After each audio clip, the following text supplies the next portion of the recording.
15 নম্বর প্রশ্নটা দেখো, তোমাদের স্কুলের বাগানটির দৈর্ঘ্য 22 মিটার এবং প্রস্থে 15 মিটার।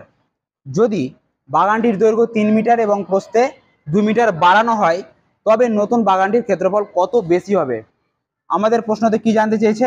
ক্ষেত্রফল কত বেশি হবে। ঠিক আছে, তো একটা আমরা বাগানের চিত্র অঙ্কন করে নেব আমাদের সুবিধার্থে। তো একটা আমাদের বাগান আছে, যেটার বাগানটা হচ্ছে কিরকম দেখতে, আয়তাকার। ঠিক আছে, এবার বলছে বাগানটির দৈর্ঘ্য কত বলে দিয়েছে, 22 মিটার। তাহলে এটা হচ্ছে আমাদের দৈর্ঘ্য, তাহলে দৈর্ঘ্যটা হচ্ছে কত, 22 মিটার। ঠিক আছে, প্রস্থটা কত বলে দিয়েছে, প্রস্থ বলে দিয়েছে 15 মিটার। সবাই ভালো মতো বুঝবে, 15 মিটার। ঠিক আছে, এবার কি বলছে, বাগানটির দৈর্ঘ্যে 3 মিটার বাড়ানো হয়েছে এবং প্রস্থে 2 মিটার বাড়ানো হয়েছে, তবে নতুন করে ক্ষেত্রফল কত বেশি হবে, এটা জানতে চেয়েছে, তাই তো? তাহলে এটার আগে আমরা প্রথমটার যেটা দেওয়া আছে মাপটা, সেটার আগে আমরা ক্ষেত্রফলটা বের করে নেব। তাহলে ক্ষেত্রফল সমান আমরা কি জানি, আমাদের দুটো ক্ষেত্রফল বের করতে হবে, একটা বাড়ানোর পূর্বে এবং বাড়ানোর পরে। তাহলে প্রথমটার ক্ষেত্রফল আমরা বের করে নিই, যখন বাড়ানো হয়নি। ক্ষেত্রফল সমান আমরা কি জানি, দৈর্ঘ্য গুণন প্রস্থ। ক্ষেত্রফল সমান হয়ে যায় আমাদের দৈর্ঘ্য গুণন প্রস্থ, অর্থাৎ এই এই বাহুটার এই বাহুটা কি করে দেবো, আমরা গুণ করতে গেলে আমরা ক্ষেত্রফল পাবো, তো গুণ করব, তাহলে আমরা কি পাবো, ক্ষেত্রফল। তাহলে ক্ষেত্রফল, তাহলে দৈর্ঘ্য কত আছে 22 গুণ প্রস্থ কত আছে 15।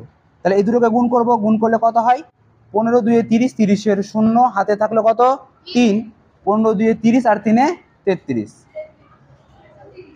তাহলে এটা হয়ে গেল 330 কি হয়ে যাবে, বর্গ মিটার, বর্গ মিটার। ক্ষেত্রফলের একক সবসময় বর্গ মিটারে হয়, তাহলে এটা আমরা কি পেয়ে গেলাম, ক্ষেত্রফল। ঠিক আছে, এটা আমাদের কিসের ক্ষেত্রফল পেলাম, পূর্বের ক্ষেত্রফল, এই মাপ যেটা দেওয়া আছে।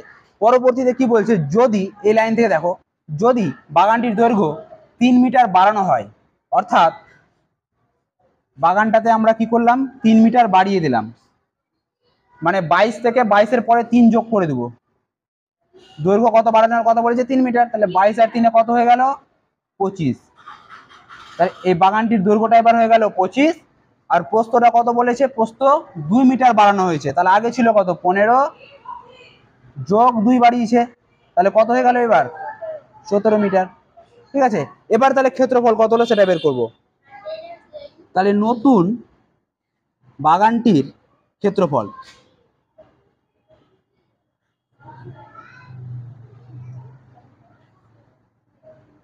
নতুন বাগানটির ক্ষেত্রফল তাহলে কি হবে, 25 গুণ কত 17। সবার বোঝা যাচ্ছে, 25 গুণ 17। তাহলে 25-এর সাথে 17 গুণ করব।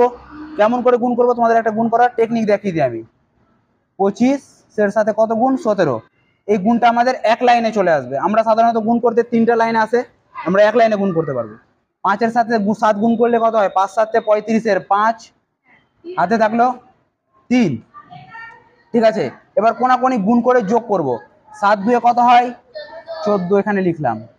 5 1 5, এই তিনটাকে এবার যোগ করব, যোগ করলে কত হয় 5 3 8, 8 আর 4 12, 12-র 2 হাতে থাকলো 1, 1 আর 1 2, তার মানে যোগ করে কত হলো 22, 22-এর বসাবো 2, হাতে থাকলো কত 2, 22-এর 2 বসালাম, হাতে থাকলো 2, তারপর এটা গুণ করব, 2 1 কে 2 আর হাতে কত ছিল 2, তার মানে এটা হয়ে গেল 2 আর 2 4, মানে 425।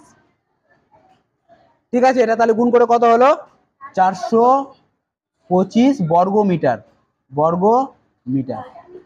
আমাদের অ্যান্সার কি এটা জানতে চেয়েছে? না, আমাদের জানতে চেয়েছে কি বাগানটির ক্ষেত্রফল কত বেশি হবে। তাহলে আগে ছিল আমাদের কত 330 বর্গ মিটার, আর এখন হয়েছে কত 425 বর্গ মিটার। তাহলে কত বেশি হলে এবার কি করতে হবে, বিয়োগ করতে হবে। তাহলে আমরা কি করতে পারি, 425 বিয়োগ কত হয়ে যাবে 330, 3 3 0, তাহলে বিয়োগ করলে কত হয়, 5 থেকে 0 বাদ 5, 12 থেকে 3 বাদ কত হয়ে যাবে 9, তাহলে 95 বর্গ মিটার।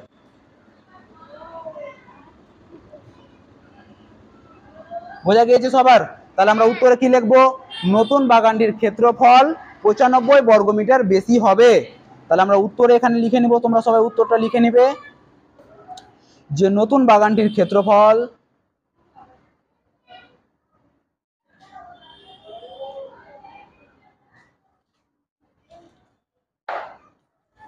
নতুন বাগানটির ক্ষেত্রফল 95